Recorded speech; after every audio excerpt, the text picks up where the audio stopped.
వినాలి, అందుకు తగిన రీతిలో పోయి నడుచుకోవాలి. తండ్రి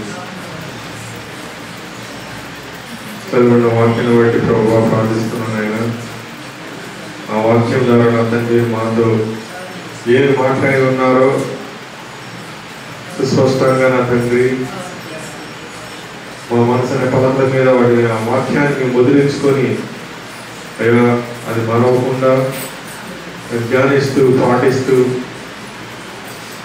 నీకు మహిమకర జీవితాన్ని మీరు జీవించాలని నా తండ్రి ప్రతి ఒక్కరిని ప్రభావ ఆత్మపూర్ణులుగా మీ పరిశుద్ధాత్మ చేత నేర్పండి, ఈ పరిశుద్ధాత్మ ప్రేరణ చేత నడిపించండి. తండ్రి నీ వందనాలు స్తోత్రములు. నీ ఆత్మ లేనిది ప్రభావ మాకేమీ అర్థం కాదు నా తండ్రి. అయ్యా అర్థం కాకపోక సమయం వృధా అయిపోతుంది ప్రభావ. ఈ సమయం ఎంతో విలువైనది. ఆయన ఈ సమయం లేక ఎంతో మంది నా తండ్రి ప్రభావ దౌర్భాగ్యులు అవుతున్నారు, నిర్భాగ్యులు అవుతున్నారు. నేను తండ్రి అయ్యా ఈ ధన్యత నా తండ్రి మాకు ఇచ్చినందుకు ప్రభావ సద్వినియోగపరుచుకునే ఆయన తండ్రి ప్రతి ఒక్కరు కూడా ఆశీర్వాదకర్తలుగా అయ్యా ఆశీర్వాదం పొందుకున్న వారు ఉండవు నా తండ్రి చూపించండి. తండ్రి నిర్లక్ష్యవాత్మ దూరపరచండి తండ్రి. అయ్యా నా తండ్రి భ్రష్టాత్మ దూరపరచండి తండ్రి. ఏకాగ్రత కలిగిన తండ్రి యొక్క వాక్యాన్ని అందరూ గ్రహించి ప్రభు పాటించడానికి సహాయం చేయండి. మీ దాసుని ఆత్మను అనుగ్రహింపు చేసి అయ్యా నీ వాక్యాన్ని ప్రభు బలముగా తండ్రి మా అందరం మనసుకు అర్థమేలా చెప్పుకుంటూ చూపించిన యొక్క జ్ఞానము సహాయం అనుకరింపు నడిపించమని ఏసునామములో అడుగుతున్నాం తండ్రి. ఆమేన్.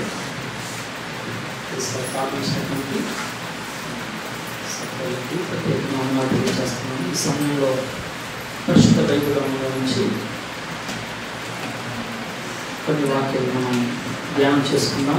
స్తోత్రం కలిగిన కాక. హల్లెలూయా. కీర్తన గ్రంథము, ఇదే కీర్తన గ్రంథం నుంచి 89వ కీర్తన 34 వచ్చిన చదువుతున్నాం.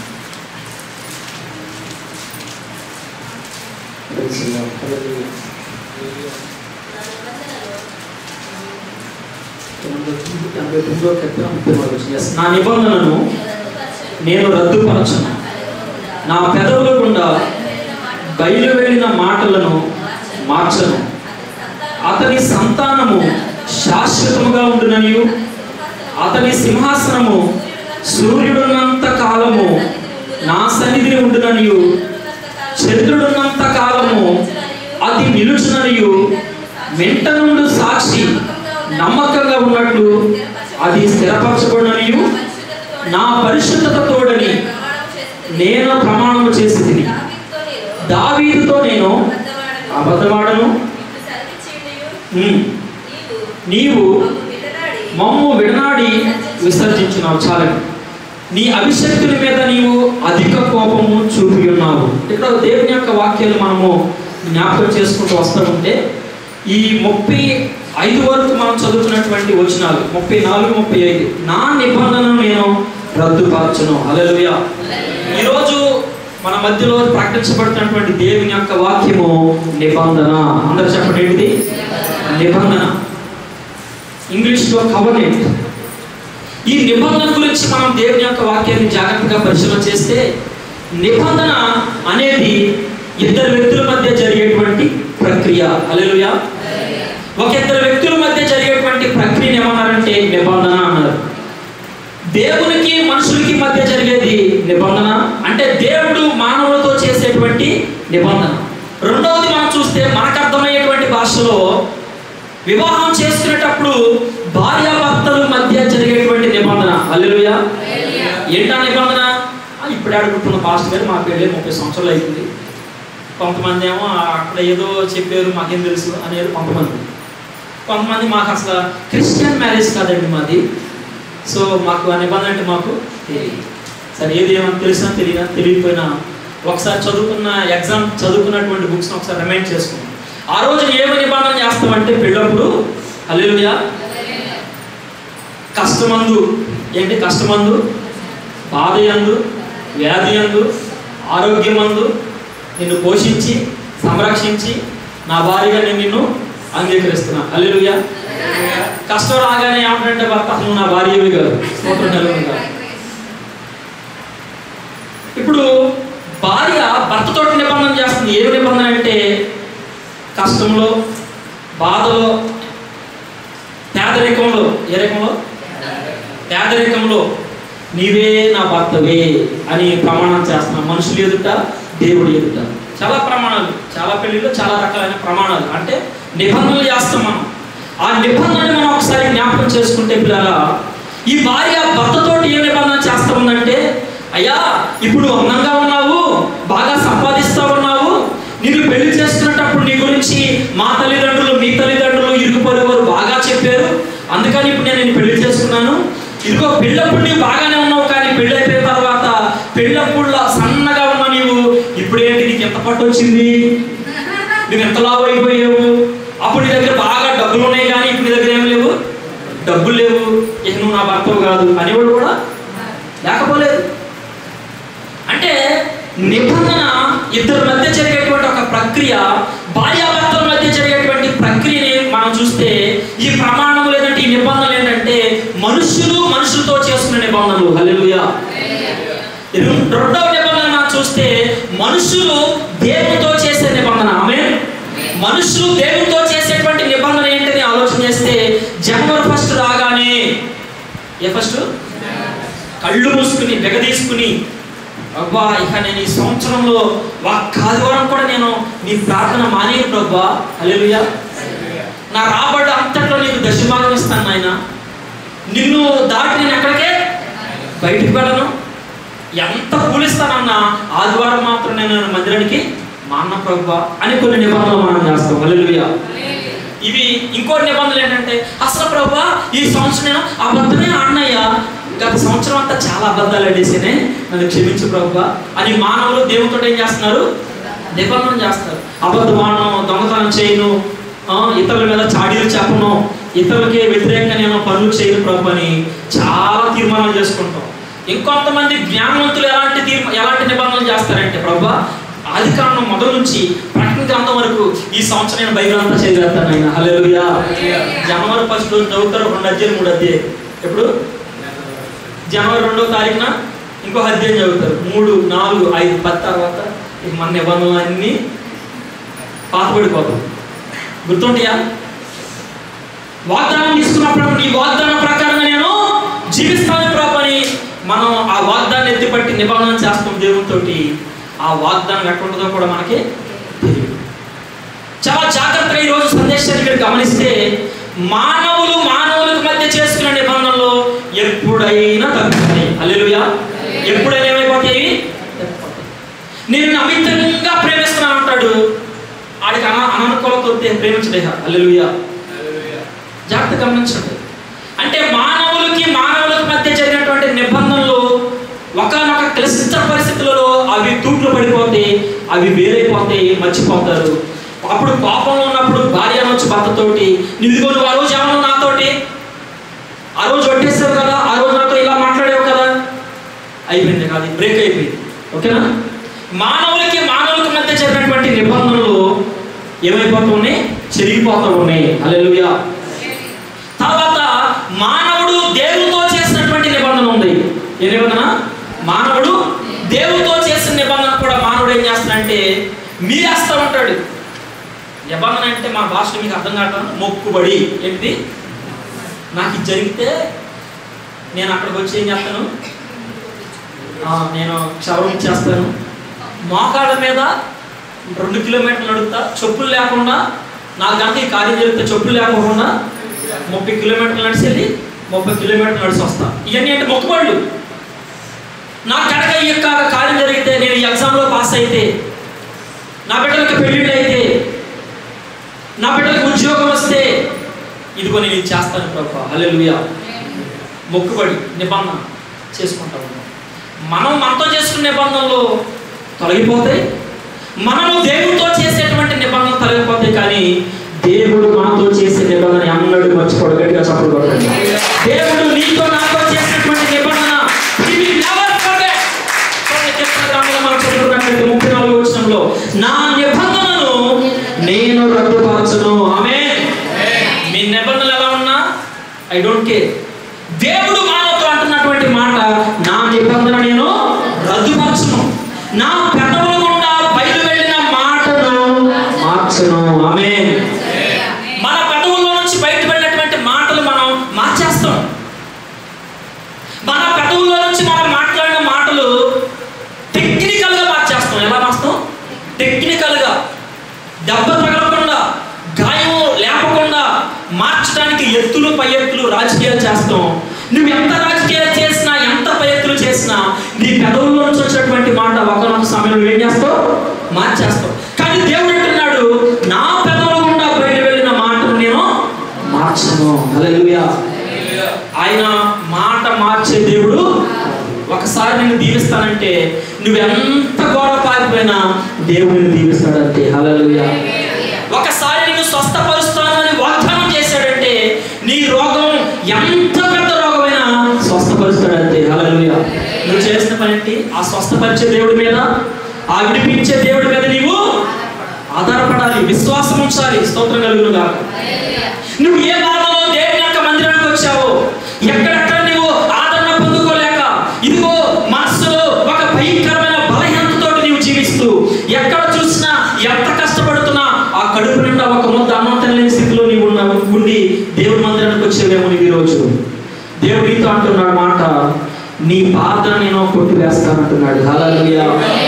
నీ దుఃఖ దినాలు ఏవైతే ఉన్నాయో, నీ బిడ్డల కొడుకును దుఃఖపడిన దుఃఖ దినాలు, ఇదిగో కష్టపడి ఆర్థిక వనరుల కోసం అప్పులు కట్టలేక నీవు పడినటువంటి దుఃఖ దినాలు, వడ్డీలు కట్టలేక నీవు పడినటువంటి దుఃఖ దినాలతో దేవుడు అంటున్నాడు, నీ దుఃఖ దినములన్నీ సమాప్తమవును గాక. హల్లెలూయా. నీ బాధ నివారణ అయ్యే రోజు ఈ రోజు. హల్లెలూయా. ఏ రోజు? ఈ రోజు నీ బాధ నివారణ అయ్యే రోజు. నీ వచ్చింది మానవుడి దగ్గరికి నువ్వు రాలేదు, కానీ సర్వోన్నతమైన దేవుని దగ్గరికి నువ్వు వచ్చావు. గట్టిగా చెప్పకూడదు. సర్వోన్నతమైనటువంటి దేవుని సముఖానికి వచ్చావు నీవు. ఆయన నిన్ను ఒట్టి చేతులతో బయటకు పంపాడు. హల్లెలూయా. ఆయన ఎంతకు వచ్చిన వారిని దేవుడు ఎంత మాత్రం బయటికి తోసిపెట్టు. మానవులకు ఇష్టం ఉన్నప్పుడు హత్తుకుంటారు, మానవులకు ఇష్టం లేనప్పుడు అదే చేతులతో, హత్తుకున్న చేతులతో మానవులు ఏం చేస్తారంటే నెట్టి వేస్తారు, తోసి వేస్తారు, చీపమ్మంటారు, నువ్వు నాకు అవసరం లేదంటారు, నీతో నాకు పని లేదంటారు. కానీ నా దేవుడు ఆయన ఎంతకు వచ్చి వారిని ఎంత మాత్రము నిన్ను ఆయన కౌగిలించుకుని ముద్దాడే దేవుడై ఉన్నాడు ఆయన. హల్లెలూయా. ఎక్కడ ఉన్నారండి ప్రపంచంలో నుండి ఇలాగా ప్రేమించారు? ఎక్కడ ఉన్నారా? ఇలాగా ప్రేమించేవారు ఎక్కడ కూడా ఈ లోకంలో లేదు. ఆయన అంటున్నటువంటి మాట, నా పెదవుల గుండా బయలు వెళ్ళిన మాటలు నేను మార్చను. అతని సంతానము శాశ్వతముగా ఉండుననియు, అతని సింహాసనము సూర్యుడన్నంత కాలము నా సన్నిధిని ఉండుననియు, రాత్రికాల సమయంలో చంద్రుడన్నంత కాలము అది నిలుచుననియు, మెట్ట నుండి సాక్షి నమ్మకంగా ఉండునట్లు అది స్థిరపరచబడిన. అంటే ఇది నిబంధన. ఈ నిబంధన దేవుడు ఎవరితో చేస్తున్నాడంటే దేవుడు దావీదుతో చేస్తున్న నిబంధన ఇది. హల్లెలూయా. దావీదుతో దేవుడు చేస్తున్నటువంటి నిబంధన ఏంటి? ఆ నిబంధన అంటే ఇదిగో దావీదు, నీ సింహాసనము సూర్యుడినంత కాలం ఉంటుందయా, చంద్రుడినంత కాలం నీ సింహాసనం ఉంటుందయా, నీ తరతరాలు ఇదిగో ఈ యొక్క రాజ్యంలో రాజ్య పరిపాలన చేస్తాయి. హల్లెలూయా. అంటే దావీదు నీతిని బట్టి దేవుడు వాగ్దానం చేయాల. దావీదు గురించి మనందరం అనేక సందర్భాల్లో వాక్యం విని ఉన్నాం. దావీదు తన జీవితాన్ని పరిశీలన చేస్తే భయంకరమైన వ్యభిచారంలో, ఆ వ్యభిచారంతో చేసినటువంటి భయంకరమైన పాపంలో పట్టమన్నట్లు మనకు తెలుసు. ఊరియాని, ఆ యొక్క బెత్షెబ భార్య భర్త అయినటువంటి ఊరియాని చంపించినట్లు, నరహంతుడిగా ఉన్నట్లు మనకు తెలుసు. అయినప్పటికీ కూడా ఎన్ని క్లిష్ట పరిస్థితులు చూడండి, గొర్రెలు కాసుకునేటువంటి దావీదును దేవుడు అభిషేకించి రాజుగా చేశాడు. ఆ రాజుగా చేసిన తర్వాత ఆ దేవుడు దావీదుతో ఏమంటాడంటే, నీ సింహాసనాన్ని నేను స్థిరపరుస్తాను. ఆమేన్. ఇప్పుడు దేవుడు మాట ఇచ్చాడు కదా, మధ్యలో దావీదు తప్పు చేశాడు, ఒక పాపం చేశాడు, ఒక చెడు కార్యం చేశాడు. అంత మాత్రాన ఇదిగో అప్పుడు నేను నిన్ను దీవిస్తానన్నా, అప్పుడు నీ సింహాసనాన్ని స్థిరపరుస్తానన్నా, అయ్యా దావీదు ఇప్పుడు నువ్వు పాపం చేసావు కాబట్టి తూచ్, ఇక నేను నిన్ను క్షమించట్లేదు, నేను నిన్ను పక్కన పెట్టను అన్నాడు దేవుడు. అలా దానికి గల కారణం ఏంటంటే దావీదు పశ్చాత్తాపడ్డాడు. అతిక్రమములు చేయబడి వర్దలడు, కానీ వాటిని ఒప్పుకుని విడిచిపెట్టాడు. నీవు నిజంగా నీ పాపాన్ని ఒప్పుకుంటే నీ హృదయంలోంచి కన్నీరు రావాలి. హల్లెలూయా. నిజంగా నీవు పశ్చాత్తాపడితే ఏం చేస్తావు తెలుసా? ఇదిగో ఈ తప్పు నేను చేశాను అంటావు. ఆమేన్. ప్రభువా నేను దొంగను అంటావు. హల్లెలూయా. ప్రభువా నేను ఒకప్పుడు ఈ పాపిష్టికరమైన జీవితాన్ని నేను జీవించానని నీ నోరు అది ఒప్పుకుంటది. అతిక్రమం చేయడం వాటిని ఒప్పుకుని నీ నోటితో నీ ఒప్పుకుని ఏం చేస్తావంటే దాన్ని విడిచిపెట్టేస్తావు. స్తోత్రం కలుగును గాక. ప్రియమైనటువంటి సంగమా, దేవుని యొక్క వాక్యాన్ని మనము లోతులోకి వెళ్ళి మనం గమనిస్తూ ఉంటే దావీదు గురించి నూతన నిబంధనలో ఒక సాక్ష్యాన్ని మనం చూడవచ్చు. అపోస్తుల కార్యాలు 13వ అధ్యాయము 22వ వచనాన్ని మనం చదువుకుందాం. అపోస్తుల కార్యాల గ్రంథము 13వ అధ్యాయము 22వ వచనం.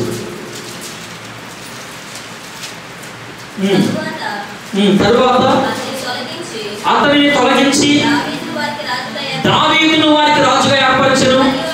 మరియు ఆయన, నేను యెష్షయి కుమారుడైన దావీదును కనుగొంటిని, అతడు నా ఇష్టానుసారుడైన మనుషుడు, అతడు నా ఉద్దేశములన్నీ నెరవేర్చని చెప్పి అతని గురించి సాక్ష్యం ఇచ్చాను. హల్లెలూయా.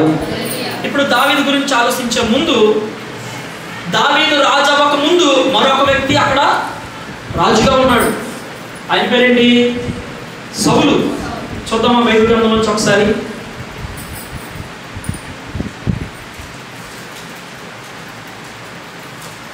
ఇదే 22వ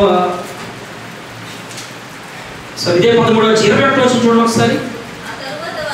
ఆ తరువాత వారు రాజు కావాలని కోరగా దేవుడు బెన్యామీను గోత్రీయుడును కీషు కుమారుడైన సౌలును వారికి 40 ఏళ్ల వరకు దయచేసెను. హల్లెలూయా. ఎవరిని? సౌలుని. అక్కడ మనం జాగ్రత్తగా వాక్యాన్ని మనం పరిశీలన చేస్తూ ఉంటే పిల్లరా, ఈ సౌలును దేవుడు జ్ఞాపకం చేసుకుని కీషు కుమారుడైనటువంటి యొక్క సౌలును వారికి అంటే ఇశ్రాయేలు ప్రజలకి 40 సంవత్సరాలు రాజుగా చేశాడు. ఎవరయ్యా ఈ సౌలుని ఆలోచన చేస్తే ఒక గాడిదలు కాసుకునేవాడు. ఎవరు? గాడిదలు కాసుకునేటువంటి వ్యక్తిని దేవుడు చూసి అతని పరిస్థితులను గమనించి దేవుడు సౌలుని ఇశ్రాయేలు ప్రజలకే రాజుగా చేశాడు. ఈ సౌలు రాజు కాకముందు ఇశ్రాయేలు ప్రజలకి ఎవరు రాజుగా ఉన్నారు అంటే ఇశ్రాయేలు ప్రజలకి దేవుడే రాజుగా ఉన్నాడు. ఆమేన్. దేవుడే రాజుగా ఉండి దేవుడే వారిని పోషిస్తూ దేవుడే వారిని నడిపిస్తూ ఉంటే ఇశ్రాయేలు ప్రజలు పక్కింటోళ్ళని పక్క దేశస్తులను చూసి ఇదిగో పక్క దేశస్తులను అయితే ఒక రాజు పరిపాలన చేస్తున్నాడు, మనకు రాజు దేవుడి కంటే రాజు గొప్పడా? చెప్పండి. దేవుడి కంటే రాజు గొప్పడా? కానే కాదు. ఇశ్రాయేలు ప్రజలు కోరినటువంటి విధానాన్ని బట్టి దేవుడు ఇశ్రాయేలు ప్రజలకి సౌలును రాజుగా అభిషేకించాడు. కొన్ని వాక్యపు లేఖనాల నుంచి మనం ముందుకు వెళ్ళి చూస్తే మొదటి సమూయేలు గ్రంథము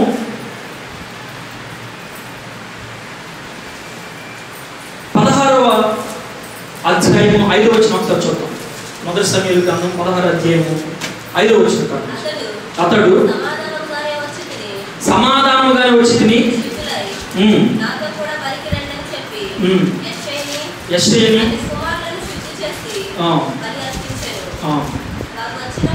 ఆ కింద మనం చదువుకుంటా మనం కనుక వెళ్తే 10వ వచనం చూడండి ఒకసారి.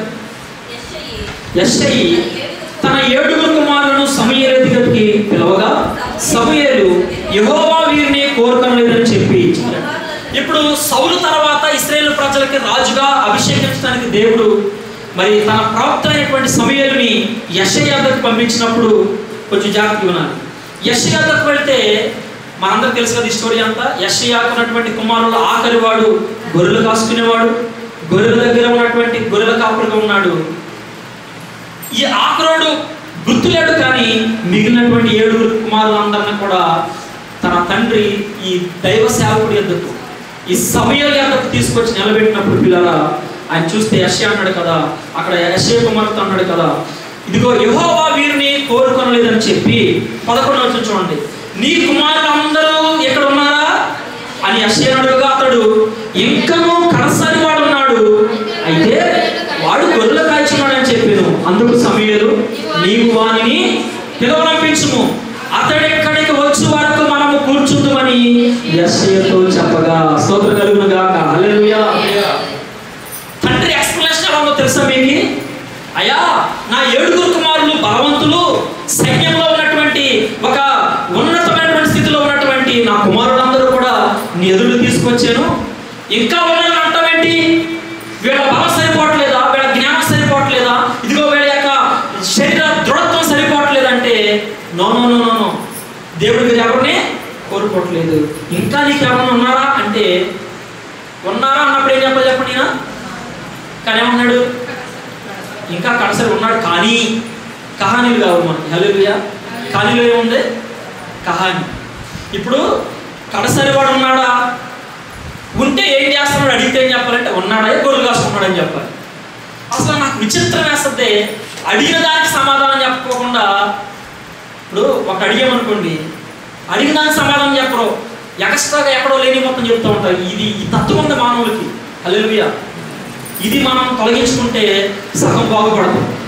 ఏమవుతుంది చెప్పండి? సగం బాగుపడతాం. హల్లెలూయా. పరిశుద్ధాత్మ దేవుడు మాట్లాడుతున్నటువంటి మాటలు చూడండి. అక్కడ ఆ ప్రవక్త అడిగినప్పుడు ఇంకా కడసరివాడు ఉన్నాడు, కానీ అతడు ఏం చేస్తా ఉన్నాడు? గొర్రెలు కాయించున్నాడు అని చెప్పాడు. అందుకు సమయంలో నీవు వారిని పిలవనంపించుము, అతడు ఎక్కడికి వచ్చే వరకు మనము కూర్చుందామని హెచ్చరించాడు. అతడు వారిని పిలవనంపించి లోపలికి తోడుకొని వచ్చాను. అతడు ఎర్రని వాడును, చక్కని నేత్రములు గలవాడును, చూచుటకు సుందరమైన వాడునై ఉండెను. అతడు రాగానే నేను కోరుకున్నవాడు ఇతడే, నీవు లేచి వారిని అభిషేకించుమని యెహోవా సెలవీయగా. గట్టిగా దేవుని స్తోత్రం చెల్లిద్దాం. హల్లెలూయా. ఆ ఏడుగురిని దేవుడు కోరుకోలేదు, కానీ ఆఖరి వాడే, గొర్రెలు కాసుకునేవాడే, తృణీకరించబడిన వాడే, తన దగ్గర ఆ గొర్రెలు కాసుకునేటువంటి వ్యక్తి దగ్గర భయంకరమైన దుర్వాసన, స్నానం చేయడానికి నీళ్లు లేవు. ఇదిగో ఆ గొర్రెలు కాసుకుంటూ భయంకరమైనటువంటి స్థితిలో అడవిలో జీవించినటువంటి వ్యక్తి, అడవిలో నుంచి ఇంటిలోకి వచ్చిన వాడు స్నానం చేయలేదు, బట్టలు మార్చుకోలేదు. ఆ వ్యక్తిని చూడగానే దేవుడు ఇతడే నేను కోరుకున్నాడని ప్రాప్తత చెబుతున్నాడు. హల్లెలూయా.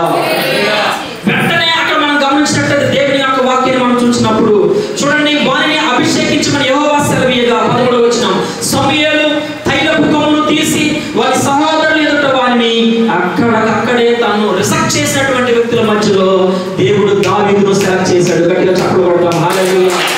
ప్రియ సంఘాన్ని గమనించాలి. ఇదిగో నీవు ఎక్కడ తృణీకరించబడ్డావో, ఎక్కడ నీవు కన్నీరు కార్చావో, ఎక్కడ నిన్ను ప్రజలు చీపుగా చూశారో అక్కడే నా దేవుడు నీ జీవితాన్ని కడతాడు. గట్టిగా చప్పట్లు. హల్లెలూయా. ఏ గ్రామంలో ప్రజలు నిన్ను చూసి నవ్వారు, ఏ గ్రామంలో ప్రజలు నువ్వు ఎందుకు పనికిరాని వ్యక్తి అని నిన్ను అన్నారు, నువ్వు దేవుడి దగ్గరికి వచ్చినప్పుడు, దేవుడి మీద నువ్వు ఆధారపడినప్పుడు, ఆ ప్రజలు చూస్తూ ఉండగా ఆ ప్రజల ముందు దేవుడు తన కొమ్ము పైకెత్తి ఆ తైలపు అభిషేకాన్ని దేవుడు నీ మీద పోసి దేవుడు నిన్ను అభిషేకిస్తాడు. హల్లెలూయా. ఇది మనం దేవుని కొరకు దేవుని ఆరాధిస్తాము. We are worshiping living God. He is a powerful God. హల్లెలూయా. మనుషులు ఏదో చిన్న చూపు చూశారని, మనుషులు నీకేదో విలువ ఇవ్వలేదని, ఎవరో నీ మాట వినలేదని, ఎవరో నిన్ను కించపరిచారని నీవు చింతించాల్సిన అవసరం లేదు. హల్లెలూయా. ప్రజలందరూ చూసి నేను నవ్వుతున్నాడు అనుకో, ఇవేం చెప్పాలి తెలుసా? నవ్వి నాపసేను పండింది. హల్లెలూయా. ఆమె అంటే నువ్వు ఎందుకు పనికిరాని వాడే ప్రజలు అన్నారు, అరే నీ లైఫ్ అయిపోయింది అన్నారు అనుకో, నువ్వు చెప్పాలి, బ్రదర్ ఇప్పుడే స్టార్ట్ అయింది నా లైఫ్. ఏమన్నా నువ్వు? బ్రదర్ నా లైఫ్ ఇప్పుడే స్టార్ట్ అయింది. ప్రజలు అందరూ కూడా నిన్ను తోలమాడేశారు అనుకో, నువ్వు కూడా ఎదురు తిరిగేసి వాళ్ళ మీద మాట్లాడితే వాళ్ళకి నీకు తేడా ఉందా? ఏమి కూడా లేదు.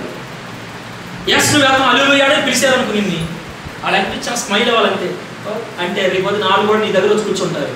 అంటే అంటున్నా డైలాగ్ అన్నావు అనుకో, నువ్వు వాళ్ళని చెడగొట్టింది మనమే. ఎవరో వాళ్ళు చెడగొట్టింది మనం. నోరు ఎప్పుడైతే మనం కాపలా కాసుకుంటామో ప్రియారా, దేవుడు తన కార్యాన్ని దేవుడు చేసుకుంటూ ముందుకు వెళ్ళిపోతాడు. 7 ఎక్కడున్నారంట? ఇంట్లో ఉన్నారు. జాగ్రత్త వాక్యం. 7 ఇంట్లో ఉన్నారు. ఒకడు ఏం చేస్తున్నాడు? పని చేస్తున్నాడు. దేవుడికి సోమరపోతులు అంటే ఇష్టం ఉండదు, పని చేసేవాడు కావాలి దేవుడికి. ఇది కలిసి ఇంట్లో కూర్చున్న 7 కొడుకులు అవసరం దేవుడికి. వాడు చిన్నోడైనా ఆకరుడైనా వాడు పని చేస్తూ ఉన్నాడు. ఇక్కడ వాక్యాన్ని ఒకసారి లోతులకి వెళ్ళి పరిశీలన చేస్తే ఒక్కడ పని చేస్తే 7 తింటున్నారు. ఎవరు పని చేస్తుంటే దేవుడు ఎవరిని కోరుకుంటాడు? తిని కండ్ల పెంచుకుని ఎక్సర్సైజ్ చేసి ఇంట్లో కూర్చోవడం ఎందుకుంటాడు దేవుడు? కడుపు కట్టుకుని ఉపవాసం ఉండి ప్రభు నీ కొరకు ఎంత దూరమైన నేను నడుస్తా, ఆమేన్, ప్రభు నీ కొరకు ఎంత ఖర్చు పెట్టమన్నా నేను ఖర్చు పెడతా. నీ కోసము ఎంత పరిగెత్తమంటావో పరిగెత్తడానికి నేను సిద్ధంగా ఉన్నాను ప్రభువా అన్నవాడు దేవుడు వాడుకుంటాడు. హల్లెలూయా. ఉద్యోగం చేసేవాడు దేవుడు వాడుకోడు, వ్యాపారం చేసేవాడు దేవుడు వాడుకోడు. నీ లోకానుసారమైనటువంటి జీవితాన్ని నువ్వు జీవిస్తా ఉంటే దేవుడు నిన్ను అభిషేకించడు, గుర్తుపెట్టుకోవాలి. హల్లెలూయా. నువ్వు ఖాళీగా ఏ పని చేయకుండా ఇంట్లో నువ్వు కూర్చుండి ప్రభువా నన్ను దీవించు దీవించు దీవించని 10 సంవత్సరాలు ప్రార్థన చేసినా దేవుడిని దీవించడం, ఇంకా నువ్వు వేసుకునే బట్టలు పాతగిలిపోతే తప్ప ఒక్క కొత్త చోట నువ్వు కొనుక్కోలేవు. హల్లెలూయా. కానీ నువ్వు పని చేస్తా కష్టపడతా ఉంటే ఆటోమేటిక్గా నీ స్థితి మారిపోద్ది. ఒకప్పుడు నీకున్న పాత బండి అది కాస్త కొత్త బండి అయిపోద్ది. హల్లెలూయా. ఆ బండి తర్వాత కారు కొంటావు. హల్లెలూయా. ఆ తర్వాత ఇల్లు కడతావు. హల్లెలూయా. ఒకదాని తర్వాత ఒకటి అన్ని ఎలా పెరుగుతున్నాయో తెలుసా? నువ్వు కష్టపడాలి బ్రదర్, నువ్వు కష్టపడాలి సిస్టర్. 7 పిల్లలు ఇంట్లో కూర్చుని మౌనంగా ఉన్నారు. ఒక ప్రవక్త, ఒక దైవ సేవకుడు, ఒక దైవజనుడు అయినటువంటి ప్రవక్త అయినటువంటి సమయాలు ఆ ఇంటికి వచ్చి, ఇదిగో నన్ను దేవుడు యెషయి నిన్ను మీ ఇంటికి నన్ను దేవుడు పంపించాడు, ఇదిగో దేవుడు ఒక వ్యక్తిని మీ ఇంట్లో అభిషేకిస్తాడంట. అయ్యా నీకు ఎంతమంది పిల్లలు, వారిని నా దగ్గర తీసుకురావంటే 1 2 3 4 5 6 7 తీసుకొచ్చి ముందు నుంచి పెట్టాడు. కానీ దేవుడు 7 రిజెక్ట్ చేసి పక్కన ఉంచమన్నాడు. హల్లెలూయా. 7 పక్కన ఉంచబెట్టమని ఇప్పుడు ప్రవక్త అంటాడు. ఇంకా నీకు ఎవరైనా పిల్లలు ఉన్నారా? ఏ దేవుడు ఏమైనా కోరుకోలేదే? దేవుడు మాట ఇచ్చి మాటను మార్చే దేవుడు కాదు కదా, నన్ను నీ ఇంటికి వెళ్ళమన్నాడు కదా, నీ బిడ్డల్లోనే ఒకరిని అభిషేకిస్తానన్నాడు కదా. అయితే 7 వచ్చారు, కానీ 7 ఒక్కరిని కూడా దేవుడు కోరుకోవాలి. ఇంకెవరు ఉన్నారా? ఉన్నాడండి అంటే సరిపోయింది. కానీ ఏమన్నాడు తెలుసా? అయితే వాడు గొర్రెల కాపరి. అంటే ఈ తండ్రి అర్థం ఏంటో తెలుసా మీకు? ఈ 7 మంచి ఫిట్ కలిగిన వాడు ప్రభా. అయ్యారండి ఈ 7 నెంబర్ 1 వాడండి. ఆడు బతుకు అయిపోయిందిలేండి, ఆడు బతుకు అయిపోయింది. ఆడు ఎందుకు పనికిరాడని ఆయన ఎక్కడ పెట్టాం? ఇప్పుడు నేను అంటాను, అసలు ఉద్యోగాలు చేసేవాడు కంటే గొర్రెలు కాసుకున్నాను అప్పుడు నెంబర్ 1. నడిచేది గొర్రెలు కాదు, డబ్బులు నడిచేది. అల్లే ఎంత నడిచేది? డబ్బులు. ఆకలి ఎంతో గొర్రెపిల్లలు నమ్ముకుంటాడు. స్తోత్రం కలుగును గాక. ఆమేన్. అర్థమవుతుందా మీకు? చాలా మంది దేనైతే రిజెక్ట్ చేస్తున్నారో, నిన్ను ప్రజలు ఎప్పుడైతే రిజెక్ట్ చేస్తారో అప్పుడు దేవుడు నిన్ను సెలెక్ట్ చేస్తాడు. ఆమేన్. ఎవరైనా నిన్ను తిడుతున్నారంటే, ఎవరైనా నిన్ను రిజెక్ట్ చేస్తున్నారంటే, ఎవరైనా నీ మాట వింటలేదంటే, నువ్వు మంచి చెప్పినా కోపడుతున్నారంటే నువ్వు అర్థం చేసుకోవాలని తెలుసా? నీ మీద దేవుని యొక్క ప్రణాళిక ఉన్నది. ఇది అర్థం కాదు మనకి. అసలు ఇది అర్థమైతే నవ్వుతాం మనం. హల్లెలూయా. నోరు తెసి ఒక మాట కూడా మనం మాట్లాడడం. we never find up. అది తెలియకపోతే పక్కన కూర్చుంటే నీ చున్ని నన్ను కంటింది, నీ కాలు తగిలింది. అదే నచ్చినప్పుడు ఒకరి మీద ఒకరి పైన ఇబ్బంది లేదు. స్తోత్రం కలుగును గాక. తేడా ఏంటంటే తగిలింది అంటిందే కాదు అర్థం, నచ్చక. ఏది నచ్చక. కానీ దేవుడు మనం జ్ఞాపకం చేసుకుంటే ఆ గొర్రెలు కాసుకున్నటువంటి దీనమైన స్థితిలో ఉన్నటువంటి తగ్గింపు స్వభావంతో ఉన్నటువంటి వ్యక్తి అడవిలో నీళ్ళకు నేను స్నానం చేస్తానికి బట్టలు ఎవరు ఉతికారు? దావీది. ఏ ఇంటికి వచ్చినప్పుడు వాసన రాలేదంటారా? చెమట స్మెల్ రాలేదంటారా? ఇదిగో దేవుడిని అభిషేకిస్తాడు, వెళ్ళి స్నానం చేస్తారా, కొత్త బట్టలు వేసుకోమన్నాడు పాస్టర్ గారు అనలేదే. స్పాట్ వెంటనే చూడండి 11వ వచనం, సమూయేలు తైలపు కొమ్మును తీసి వారి సహోదరులు ఎదుట, ఎవరి ఎదుట? ఎవరైతే రిజెక్ట్ చేశారో వారి ఎదుట. ఆమేన్. ఎవరైతే తృణీకరించారో వారి ఎదుట. ఆమేన్. ఏ ఊర్లో అయితే నువ్వు తృణీకరించబడ్డావో ఆ ఊరిలో, ఏ ప్రజలైతే నువ్వు తోడలాడారో ఆ ప్రజల ఎదుట. చప్పుడు పడట్ల ఎవరు ఉద్యోగం రావట్లేదు. నీ ఇంట్లో నీ అన్నదమ్ములు ఎవరైతే నీ ఇరుగు పొరుగు వారిని తృణీకరించారో వారి ఎదుట. ఆమేన్. హల్లెలూయా. అసలు నిజంగా దేవుణ్ణి తెలుసుకుంటే ఒక్కరోజు కూడా వదిలిపెట్టలేమండి దేవుణ్ణి. హల్లెలూయా.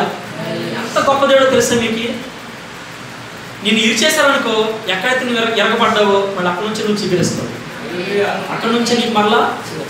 ఇప్పుడు ఒకప్పుడు నేను ఒక మాట అన్నవాడు ఉంటాను చూస్తే రోడ్డు మీద వెళ్తుంటే, ఇప్పుడు నేను అనరేక నువ్వు వస్తుంటే పక్క తిరిగిపోతుంది తలగాలి. ఒకప్పుడు ఎట్ట చూసిన తలగాలి ఏమైతే ఇప్పుడు పక్క తిరిగిపోతుంది.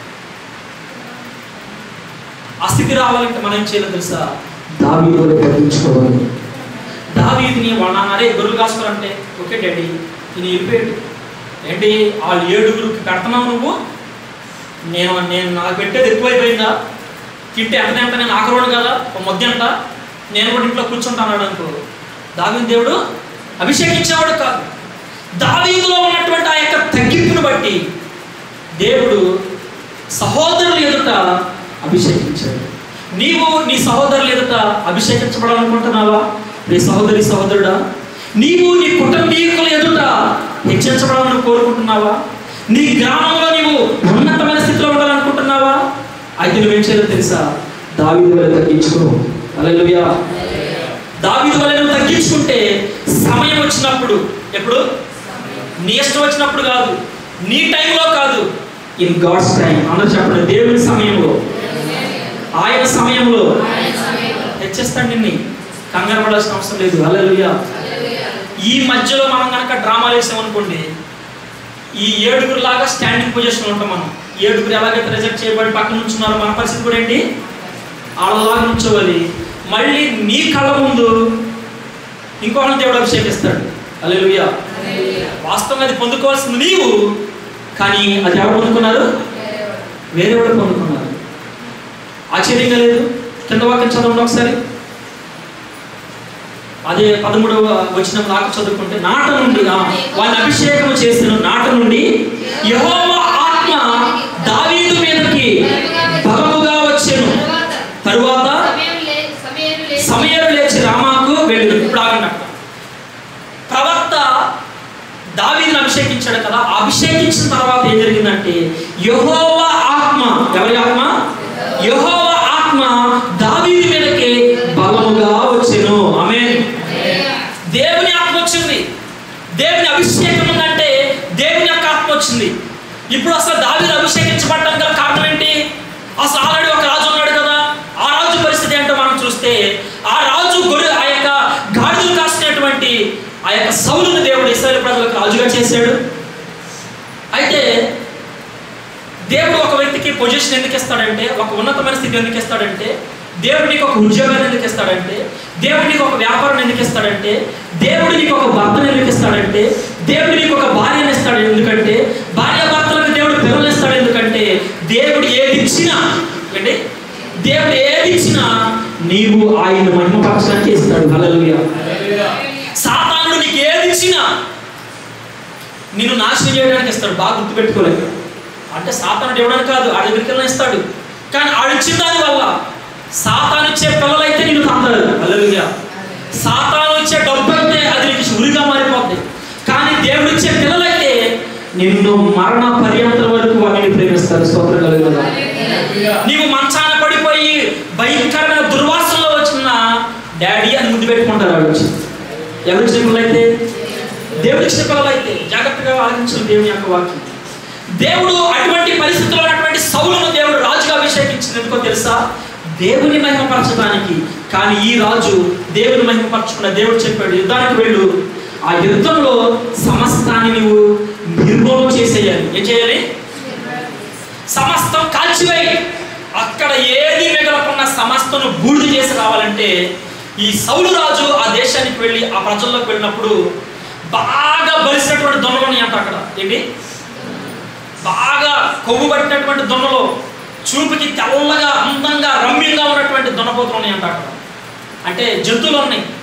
వాటిని చూసి ఈ రాజు అనుకున్నాడు, ఆ బలహీనంగా నాటి మొత్తం చంపేయండి, ఆ జంతువుని చంపేయండి, ఆ ఇల్లు మొత్తం కాల్చేయండి. మొత్తం కాల్చేయండి. అరే ఆ 2 జతలు ఎద్దులు ఉన్నాయి అక్కడ, అవి బాగున్నాయి, పక్కన పెట్టండి అంటాడు. అర్థమవుతుందా వాక్యం? వాక్యం అర్థమవుతుందా? చేతిపై కలిగి చెప్పండి. ఓకే, ఇటన్నిటిని పక్కన పెట్టండి, జంతువులు మొత్తాన్ని. ఒకే రాజా అనుగ్రహం ఆజ్ఞ ఆ ప్రకారం చేసి బలహీనంగా ఉన్న వాటిని, పొచ్చాటిని, పిచ్చాటిని మొత్తాన్ని చంపేసి అది శుభ్రంగా ఎర్రగా బుర్రగా చక్కగా మంచిగా లావు హైటు కండలు తీరినాటిని పక్కన పెట్టేది. ఇంతలోకే ఆ వాక్యం కూడా ఉంది. అది ఒకసారి మనం చూసినట్లయితే ఇదే చూడటానికి సమయం లేదు, మనకి సమయం ముందుకు వెళ్ళిపోతూ ఉంది. ఆ వాక్యాన్ని కూడా మనము గమనిస్తూ చదువుతూ ఉంటే మొదటి సమూయేలు గ్రంథము 13వ అధ్యాయము 14వ వచనం చూడండి. 13వ అధ్యాయం 14వ వచనం. యెహోవా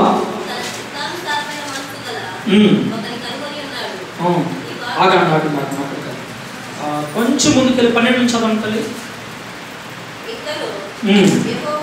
ఇంకను యెహోవాను శాంతపరచక మునిపే ఫిలిష్తీయులు గిల్గాలునకు వచ్చి నా మీద పడుదలనుకొని నా అంతట నేను సాహసించి దహన బలి అర్పించుటను. అందుకు సమూయేలు ఇట్లా నేను నీ దేవుడైన యెహోవా నీకిచ్చిన ఆజ్ఞను గైకొనక నీవు అవివేకపు పని చేసితివని. ఇదే సమూయేలు ప్రవక్త సౌలు గురించి చెప్తున్నాడు. ఎవరి గురించి? సౌలు గురించి. అక్కడ మన కింద ఆ వాక్యం కొంచెం పైకి వెళ్తే 8వ వచనానికి వెళ్తే సమూయేలు చెప్పినట్లు అతడు 7 దినములు ఆగి సమూయేలు గిల్గాలునకు రాకపోవుటయు జనులు అతని యొద్ద నుండి చెదరపోవుటయు చూచి దహన బలులను సమాధాన బలులను నా యొద్దకు తీసుకుని రమ్మని చెప్పి దహన బలి అర్పించాను. ఈ దహన బలి ఎవరివ్వాలి అంటే దైవజనుడు చేయాల్సిన పని. ఆమేన్. దహన బలి యాజకుడు మాత్రమే చేయాలి. దహన బలి దైవ సేవకుడు మాత్రమే చేయాలి. ఆ దైవ సేవకుడు చేయవలసినటువంటి ఆ దహన బలి ఈ సౌలు రాజుగా ఉన్నాడు. రాజు అంటే అధికారం రాజు లేకుండా తప్ప దేవుని ఎదురు కాదు. ఆమేన్. మనకి ఎంత అధికారాలు ఉన్నా అది మన అధికారాలు మన దగ్గర తప్ప దేవుని దగ్గరికి వచ్చినప్పుడు మన అధికారాలు ఏవి ఇచ్చలో. హల్లెలూయా. ఓకే, రాజే కానీ ఎవరికి రాజు? ప్రజలకు రాజు కానీ దేవుడికి రాజు కానే కాదు. హల్లెలూయా.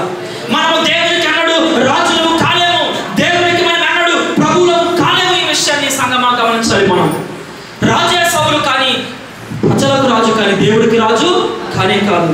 అక్కడ వెళ్తే చూడండి ఆ వాక్యాన్ని మనం చదువుకుంటా ముందుకు వస్తే పాస్టర్ గారు రావడం ఆలస్యం అయిపోతుంది.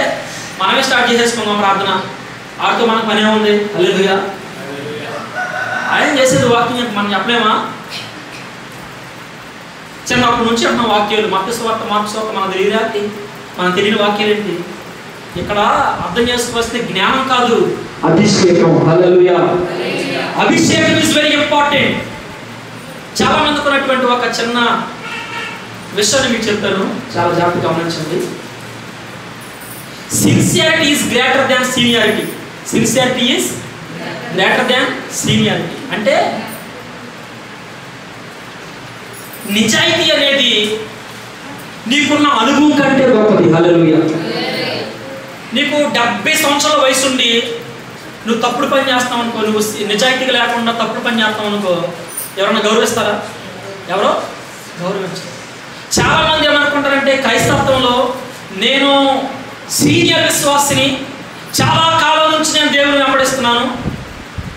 నీలో సిన్సియారిటీ లేదనుకో, your seniority is nothing in front of sincerity. Hallelujah. దేవుడు చూస్తున్నది సీనియారిటీ కాదు, ఎన్ని సంవత్సరాల నుంచి నువ్వు మందిరానికి వస్తున్నావు అన్నది it's doesn't matter to God. అది దేవుడికి అవసరం లేదు. నువ్వు ఎంత సిన్సియారిటీగా ఉంటున్నావు అనేది దేవుడికి కావాలి. హల్లెలూయా. నిన్న వచ్చావా మొన్న వచ్చావా అది కాదు మ్యాటర్. నీవు వచ్చిన నాటి నుంచి విధేయత కలిగి ఉంటున్నావా? ఆత్మీయంగా భక్తి చేస్తున్నావా? అన్ని విషయాల్లో దేవుడికి నమ్మకం, ఇది దేవుడికి కావాల్సింది. అప్పుడు నుంచి వస్తున్నా, ఇప్పుడు నుంచి వస్తున్నా, అది దేవుడికి అవసరం లేనే. ఇప్పుడు ఈ రాజు ఏం చేస్తున్నాడంటే దైవజనుడు రావటానికి కాల్చిపోయింది, దహన బలి సిద్ధపరచండి, నేనే దూపం వేసేస్తాను, నేనే దహన బలి అర్పిస్తానని 10వ వచనం చూడండి. అంతటా అతడు దహన బలి అర్పించి చాలించిన వెంటనే సమూయేలు వచ్చి, చూడండి, ద మూమెంట్ హీ ఫినిష్డ్, ఆ పరిస్థితిని ముగించిన వెంటనే సమూయేలు, అంటే సమూయేలు వచ్చేంత వరకు ఏం చేయలేకపోయాడు, ఆగలేకపోయాడు. పాస్టర్ గారు వచ్చేంత వరకు ఏం చేయలేరు, ఆగలేరు. హల్లెలూయా. దైవజనుడు ప్రార్థన చేసేంత వరకు ఆగలేరు. ఇలాంటి వాడు ఉన్నారు లేదా? మనందరం మంచివాళ్ళు, మనలో ఎవరు లేదు. ఎక్కడో వచ్చి చెప్తున్నాను. హల్లెలూయా. మనందరం మంచివాళ్ళం. Amen. Super experienced people. Hallelujah. చూడండి ప్రియమైన దేవుని యొక్క బిడ్డలారా, ఆగలేకపోయాడు. 11వ వచనం చూస్తే సమూయేలు అతనితో అడగాల వద్దా అంటే, పాస్టర్ గారు అంటే చేతులు కట్టి ముడుచుకునేవాడు అనుకుంటున్నారా? నో, ఖచ్చితంగా అడుగుతాడు. హల్లెలూయా. సమూయేలు అతనితో నువ్వు చేసిన పని ఏమని అడిగాను. అందుకు సౌలు, జనులు నా యొద్ద నుండి చెదరపోవుటయు, నిర్ణయ కాలమున నీవు రాకపోవుటయు, ఫిలిష్తీయులు మిక్మషులో కూడి ఉంటే నేను చూసి, ఇంకను యెహోవాను శాంతపరచక మునిపే ఫిలిష్తీయులు గిల్గాలునకు వచ్చి నా మీద పడు చెప్తున్నాను. అందుకు సమయాలు, అందుకు ప్రవక్త, అందుకు దైవజనుడు సమయాలు ప్రవర్తించలేడు. నీ దేవుడైన యెహోవా నీకు ఇచ్చిన ఆజ్ఞలు గైకొనక నీవు అవివేకపు పని చేసిందివి. హల్లెలూయా. ఇంతకాడు చేసిన పని వివేకమైందా అవివేకమైందా? అవివేకమైన పని చేశాడు. He cannot hold himself a little while and he cannot share to the man of God. దేవుడికి కనీసం దాన్ని ఆ సేవ దైవజనుడు వచ్చేంత వరకు ఏం చేయలేకపోయాడు. ఒకవేళ ఆగి ఒక మాట చెప్తే అది అవివేక పని అయ్యేది కాదు, వివేకపు పని అయ్యేది. హల్లెలూయా. ఈరోజు దేవుని సన్నిధిలో నీకు వివేకిగా ఉంటున్నావా, అవివేకిగా నీ జీవితాన్ని కొనసాగింపజేస్తున్నావా? జాగ్రత్తగా గమనించి నా కింద మాట మనం చదువుకుంటే, అవివేక పని చేస్తుంది. నీ రాజ్యమును ఇశ్రాయేలుల మీద సదాకాలము స్థిరపరచుటకు యెహోవా. జాగ్రత్తగా ఉన్నామా, ఈ మాట చాలా జాగ్రత్తగా ఉన్నాను. హల్లెలూయా. ఇప్పుడు ప్రవక్త ఈ సౌలు రాజుతో ఏమంటున్నాడంటే, జాగ్రత్తగా, ఇట్స్ వెరీ ఇంపార్టెంట్. ఈ రోజు నేను చెప్పే ప్రసంగంలో మీరు చూడండి, దేవుడి గాడ్స్ కవెనెంట్ లో ఇది చాలా ప్రాముఖ్యమైనది. ఏంటంటే ఇశ్రాయేలు మీద సదాకాలము, నీ రాజ్యమును ఇశ్రాయేలుల మీద సదాకాలము స్థిరపరచుటకు యెహోవా తలంచి ఉన్నాడు. అంటే చెప్పలా దేవుడు, జాగ్రత్తమా, తలంచి ఉన్నాడు. నీకేదో ఇద్దామని అనుకున్నాడు, ఇంకా ఇస్తానని చెప్పలా. హల్లెలూయా. తలంచి ఉన్నాడు అంటే ఊహించాడు. ఒక తలంపు చేసి, ఒక ఆలోచన చేసి నిన్ను ఆశీర్వదించుదామని, నిన్ను బ్లెస్ చేద్దామని, నీ రాజ్యాన్ని సదాకాలం ఉంచేద్దాము. నేను ఎలాగో దేవుడు కదా, ఈ సౌలు రాజుని రాజుగా సదాకాలం ఇతన్నే ఉంచేద్దామని ఎవరు తలంచారంట? మనుషులా దేవుడా? దేవుడు తలంచాడు. అయితే తలంచి ఉండిన అయితే నీ రాజ్యము నిలవదు. హల్లెలూయా. క్లియర్. నీ రాజ్యమేగా నిలవదు. కానీ ఒకవేళ దేవుడు తలంచిన దేవుడు, సదాకాలం నీ రాజ్యాన్ని స్థిరపరుస్తానని తలంచిన ఆ దేవుడు కనుక, తలంచిన దేవుడు చెప్పుంటే సౌలే రాజ్యాన్ని స్థిరపడేది. హల్లెలూయా. తలంచాడు కానీ చెప్పక మునిపే కంగారు పడి అవివేక పని చేశాడు కాబట్టి he lost his kingdom. అతని రాజ్యాన్ని సౌలు తన చేతులతో తాను పోగొట్టుకున్నాడు. కానీ అదే దావీదు గురించి కనుక మనం చదివితే, మొదటి సమయాలు 13-14 వచ్చిన చూడండి, అక్కడే దాని కింద వచ్చింది, యెహోవా తన చిత్తానుసారమైన మనస్సు గల ఒకరిని కలిగి ఉన్నాడు. నీకు ఆజ్ఞాపించిన దానిని నీవు గైకొనకపోతే కనుక యెహోవా తన జనుల మీద అతనిని అధిపతిగా నియమించాడు. గట్టిగా చెప్పండి.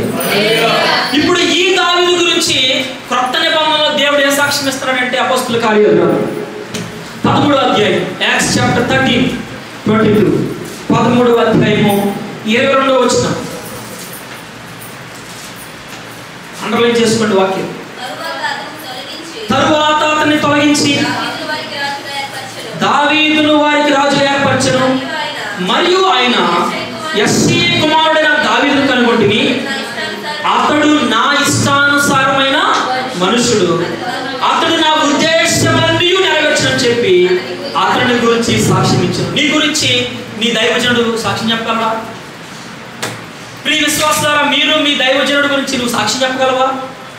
నీ పాస్టర్ గారు ఎలాంటి వాడు నువ్వు సాక్ష్యం చెప్పగలవా? నీ సేవకుడు నీ గురించి ఇదిగో పరనామా ప్రార్థనా పర్వాలని సాక్ష్యం చెప్పగలడా నీ సేవకుడు? ఒకవేళ దేవుడు నీ గురించి ఏ సాక్ష్యం చెప్పగలడు? దేవుడు నీ గురించి దావీదు చెప్పినట్టు సాక్ష్యం చెప్పగలడా? ఇదిగో ఈ సహోదరుడు ప్రార్థనా పరుడని సాక్ష్యం ఉందా? నువ్వు ఒక విశ్వాస వీరుడు అని ఏమైనా సాక్ష్యం ఉందా? నీ సాక్ష్యం ఏంటి? What is your testimony? What is my testimony? సాక్ష్యం చెప్తానండి, ఫ్రిడ్జ్ కొన్నానండి. ఏంటి? నీ ఫ్రిడ్జ్ కొంటే నీకు గొప్ప, దేవుడికి ఏంటి లాభం? హల్లెలూయా. ఫ్రిడ్జ్ కొన్నానండి. ఎలా కొన్నావమ్మా? అయ్యి చెప్పమ్మా. లోన్ తీసుకున్నానండి. ఏంటంట? లోన్ తీసుకున్నానంట. అవునా? 2 నెలలు కట్టలేదండి. 2 నెలలు పోయిన తర్వాత మన ఆమె వచ్చి సాక్ష్యం చెప్పింది. మన గుళ్ళో కడితే మనం అంతా డబ్బున్నోళ్ళం కట్టి క్యాష్ ఇచ్చుకుంటాం. మనం హల్లెలూయా, స్తోత్రం కలుగుగా. మళ్ళీ ఆమె గుడికి వచ్చి పాస్టర్ గారండి 2 నెలల క్రితం సాక్షి చెప్పారు కండి, యెహోవా ఇచ్చును యెహోవా తీసుకునేది, దేవుని నామానికే. అమ్మా ఆయన ఇస్తే తీసుకోడమ్మా. హల్లెలూయా. ఆయన ఇస్తే ఎన్నడూ తీసుకోడు. If once God given, he will never take back. దేవుడు వెనక తీసుకోడు. నీవు ఈఎంఐ కట్టలేదు కాబట్టి ఏ షాప్లో అయితే నువ్వు ఫ్రిడ్జ్ తెచ్చేవాడు వెనకే తీసుకెళ్ళిపోయాడు. హల్లెలూయా. అసలు నిన్ను ఫ్రిడ్జ్ కొనమని దేవుడు, సాక్ష్యం చెప్పమని దేవుడు, పోయిందని మళ్ళీ బాధపడాల్సిందే. హల్లెలూయా. ఈ బాధ పాస్టర్ గారికి చెప్తే ఈ పాస్టర్ గారు దేవుని దగ్గరికి వెళ్ళి ప్రభువా ఆమెకు ఎందుకు ఫ్రిడ్జ్ ఇచ్చేయింది, మళ్ళీ ఆటలు కూడా మీకు అవసరమా? నో, అది కాదు. మన సాక్ష్యాలు వేరు, మన అన్ని అబద్ధ సాక్ష్యాలు. ఏ సాక్ష్యాలు? మన అబద్ధ సాక్ష్యాలు. దేవుడు చెప్పాలి మన గురించి, ఈ వ్యక్తి నమ్మకస్తుడు, హల్లెలూయా, ఈ వ్యక్తి యథార్థవంతుడు, హల్లెలూయా. నన్ను అడగవచ్చు ఆయన, మీరు యేసురత్నాన్ని ఎందుకు క్షమించారు? ఆయన మందిరానికి రావచ్చు అనొచ్చు. ఎస్, నేను అంట రావచ్చు. వాగ్దానం చేసిన దేవుడు నమ్మదగిన వాడు, హల్లెలూయా. నా యేసే క్షమించకపోతే ఇంకెవరు క్షమిస్తారు లోకంలో? ఏ ప్రభుత్వాలు క్షమించలేవు. ఆమేన్. ఎస్, నా దేవుడు క్షమించే దేవుడు. అసలు నా పాపం కోసమే కదా ఆయన కల్వరిలో చనిపోయింది. అయితే ఆ పశ్చాత్తాపం నీ హృదయంలో రావాలి కదా. నీవు ఆయన కోసం బ్రతకాలి కదా. నువ్వు ఇంటికాడ పడుకోవాల్సిన దేవుడి మందిరంలో ఉన్నావు. నీకు ఒక దేవుడు ఒక స్థితిని ఇచ్చినప్పుడు నువ్వు ఎక్కడ రావు తెలుసా? ఇక్కడ వచ్చి అడగాలి. ఎక్కడ? దేవుని మందిరము విలువైంది. నేనేమన్నా శనివారం సాయంత్రం మందిరం ఊడ్చా, ఎంత చెత్త వచ్చింది. మళ్ళీ అలా ఊడిస్తే అంత చెత్త వచ్చింది. నాకు ఆశ్చర్యం వేసింది. నేనే కదా ఊడిసింది. నిన్నెంత వచ్చింది, ఎంత వచ్చింది ఏంటంటే నిన్నటికంటే ఈరోజు ఎక్కువ దేవుని మందిరాన్ని శుభ్రపరిచా. హల్లెలూయా. నిన్నటికంటే ఈరోజు ఎక్కువ మందిరాన్ని నేను ప్రేమించా. అది నేను ప్రేమించడం అంటే ఎక్కడో సీప్రి, అక్కడో సీప్రి, అక్కడో సీప్రి, ఇటు తిట్టు అది అట్టినట్టేసిన అనుకో, ఎత్తే పని ఉండదు. ఏ పని? అప్పుడు దేవుడు ఏం చెప్ప తెలుసా? యహ రాజుగా, వాటే టాలెంట్ రా. నీ టాలెంట్ ఏం టాలెంట్ అన్నా? నువ్వు ఈ మందిరంలో పాస్ట్గా ఉండాల్సింది. You will be seat. మళ్ళీ మరొకరు లేపుతాడు దేవుడు. హల్లెలూయా. మనం పరిచయం చేస్తే ఎలా చేయాలో తెలుసా? నమ్మకంగా చేయాలి. నువ్వు నీ ఇంట్లో మీ అంట్లతో నువ్వు నమ్మకంగా కావాలి. ఎలాగా? రుద్ది నీళ్లు పోసేసి కూడా కట్టొచ్చు. అవి ఆరిపోయిన తర్వాత సబ్బు తెల్లగా తెల్లగా ఇలా అంటే టైట్ తెల్లదనంలా వస్తాయి. ఎందుకంటే నువ్వు శ్రద్ధగా చేయాలి ఆ పని. బట్టలు ఒత్తుకోవచ్చు కానీ మురికిపోదు. జాగ్రత్త సుమా. కొంతమంది భర్త మీద కోపం, అత్త మీద కోపం దేని మీద చూపించిందంట? భర్త మీద చూపించిందంట. భర్తల మీద కోపాలు బట్టల మీద చూపెడుతున్నారంట. అందుకని వాళ్ళు గుండీలు పగిలిపోతాయి. అలాగే గుండీలు పగిలిపోతాయి. చూడండి, వాక్య లేఖనంలో మనం వెళ్తే మన సాక్ష్యం దేవునికి అవసరం. దేవుడు చెప్పాలి మన గురించి సాక్ష్యం. ఇప్పుడు దేవుడు దావీదు గురించి ఏం సాక్ష్యం చెప్తానంటే, నా ఇష్టానుసారమైన మనుషుడు. హల్లెలూయా. ఏమన్నాడు? ఎందుకు దేవుడు దావీదు నా ఇష్టానుసారమైన మనుషుడు అన్నాడంటే, మొదటోడు ఆడి ఇష్ట ప్రకారం బతికాడు కాబట్టి. దేవుడు ఇష్టం చేయాల సౌలు, ఆడి ఇష్ట ప్రకారంగా ఆడికి నచ్చినట్టు చేసుకున్నాడు రాజ్యాన్ని. దేవుడు చంపేమంటే అన్నిటినీ బాగా ఉన్నాయంట. ఇంకో చాట వాక్యం ఉంటే, ఈ సమయాలు రాగానే అక్కడ మనోడు బలిసిన ఆవులు పక్కన పెట్టాడు కదా దున్నపోతుని, అంబాని గట్టిగా రంకిలేస్తున్నాయి అంటాయి. ఏం చేస్తున్నాయి? రంకిలేస్తున్నాయి. ఈ రంకిలు వేసినప్పుడు ఈ జంతువులు రంకిలేస్తుంటే సమయాలు అడిగాడంట ఆ యొక్క సౌలుని, నువ్వు చేసిన పని ఏంటి? దేవుడు సమస్త నిర్మూలన చేయమంటే నువ్వు మిగతా కొన్ని దాచావంటే అన్నాడంట. ఇదిగో నేను వచ్చేదాకా ఆపుకోకుండా నువ్వు దూపం వేసేసావు. నువ్వు దేవుడి ఇష్టం చేయలా, నీ ఇష్టం నువ్వు చేసుకున్నావు. అందుకని you rejected then God selected దావీద్. హల్లెలూయా. దావీదుని ఇప్పుడు దేవుడు అంటున్నాడు, ఇతడు నా ఇష్టానుసారమైన మనుష్యుడు. అందుకని ఇప్పుడు కీర్తనలోకి వెళ్తే దేవుడు దావీదుతో అంటున్నటువంటి మాట 89వ కీర్తన 34 వచనం ముగించేస్తాను. I am in the time. 89వ కీర్తన 34 వచనం. త్వరగా, నా నిబంధనను నేను రద్దుపరచను, నా పెదవుల గుండా బయలు వెళ్ళిన మార్చను, అతని సంతానము శాశ్వతముగా ఉండుననియు, అతని సింహాసనము సూర్యునంత కాలము నా సన్నిధిలో ఉండుననియు, చంద్రుడున్నంత కాలం అది నిలుచుననియు, మెంట నుండి సాక్షి నమ్మకంగా ఉన్నట్లు అది స్థిరపరచబడనియు, నా పరిశుద్ధతో నేను ప్రమాణం చేసి తిని దావీదుతో నేను అబద్ధమాడను. చాలు, దావీదుతో నేను ఆయన అబద్ధం ఆడటానికి దేవుడు నరుడు కాదు, ఈజ్ ఎ గాడ్.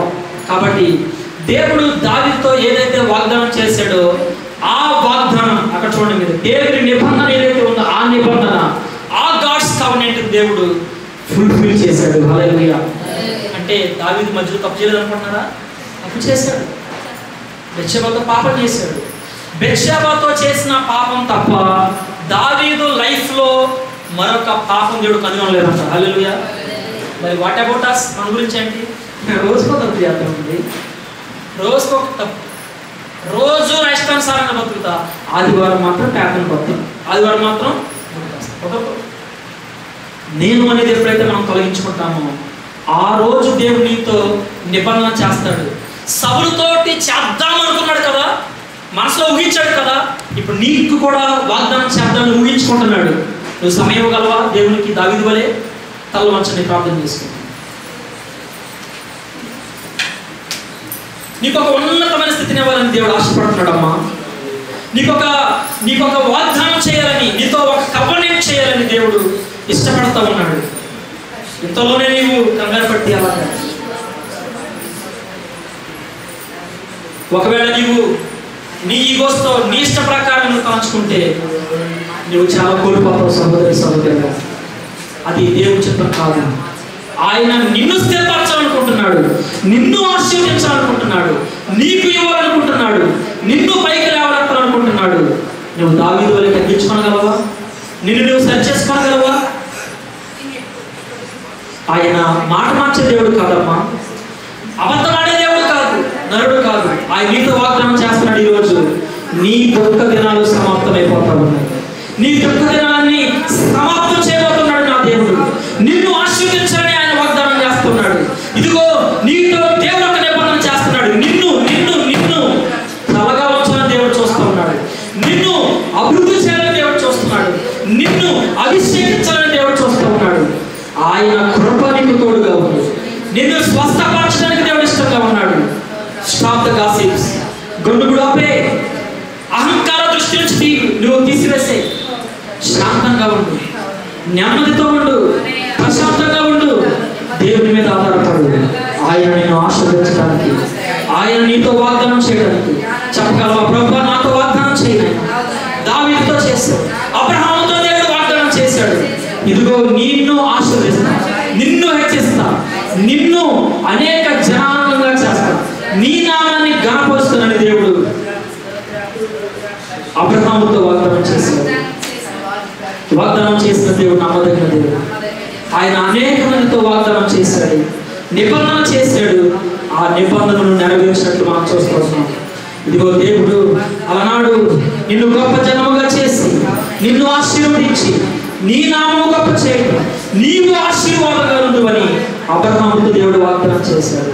అబ్రహాముతో దేవుడు చేసిన నిబంధన అంటున్నా కదా, నిన్ను ఆశీర్వదించిన వాడిని నేను ఆశీర్వదిస్తాను, నిన్ను దూషించిన వాడిని నేను దూషించాను, ఇదిగో నిన్ను శపించిన వాడిని నేను శపించాను.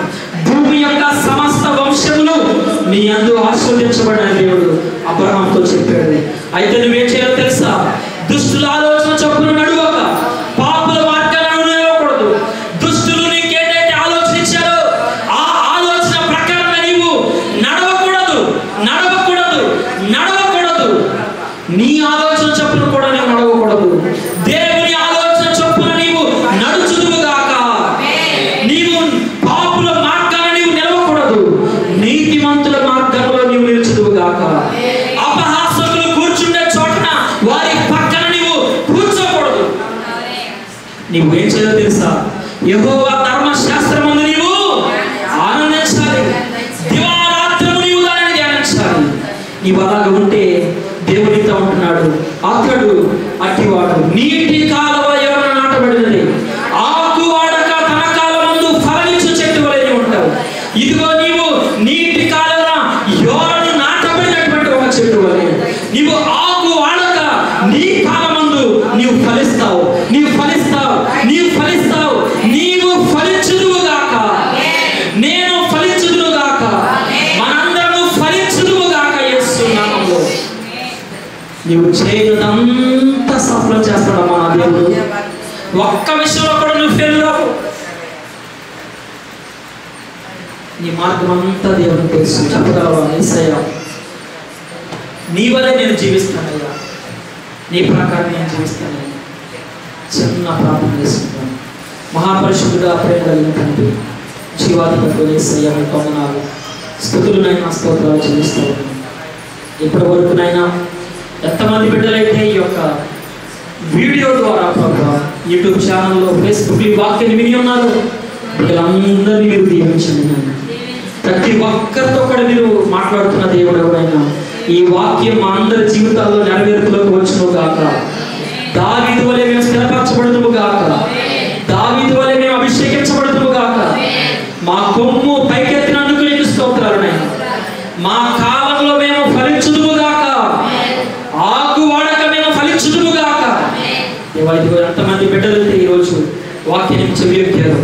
ఇదిగో తండ్రి, ఈ వాక్యాన్ని విన్న ప్రతి ఒక్కరూ కూడా వాక్య ప్రకారంగా జీవించడానికి ఆ ఈగోస్ అన్నింటినీ పక్కన పెట్టి తీసివేసుకుని నేను అనేటువంటి పక్కన పెట్టి ప్రభువా యేసు వలె మార్చబడడానికి ఎంతమంది తీర్మానం చేసుకున్నారో ప్రభువా.